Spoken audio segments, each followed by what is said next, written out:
இந்துத்துவா கட்சி அப்படிங்கறத சொல்றாரு. அவருடைய பார்வைக்காக கோவால 25% கிறிஸ்தவர்கள், 8% முஸ்லிம் இருக்காங்க. மணிப்பூர்ல 53% மைத்தி, 16% குக்கி. இந்துத்துவாங்கிற கான்செப்ட் சொன்னீங்க, அதுக்காக சொல்றேன். சொன்னார் இல்லையா, இந்துத்துவாங்கிறது கிறிஸ்தவர்களும் முஸ்லிம்களும் எங்கள் கட்சியை ஏற்றுக்கொண்டார்கள். வடகிழக்கு மாநிலங்கள்ல கோவால எடுத்துட்டாங்க.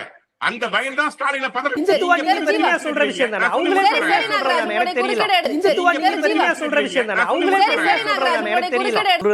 அவர் இந்துத்துவா கட்சி அப்படின்னு சொன்னாலே இதுதாங்க தமிழ்நாடு. இப்ப அண்ணன் ஜி கே நாகராஜ் என்ன இருந்தாலும் ஒரு தமிழ்நாட்டை சேர்ந்தவர்.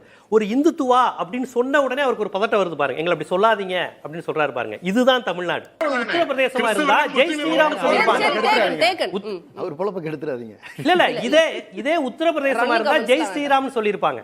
ஆனா அவர் எங்களை இந்துத்துவான்னு சொல்லாதீங்கன்னு சொல்றாரு பாருங்க. இதுதான் ஜி கே நாகராஜ். ஏன்னா இது அவருக்கு என்ன இருந்தாலும் தமிழ்நாட்டுக்காரர். அவரால் அந்த பேட்டர்னுக்குள்ள வர முடியல பாருங்க.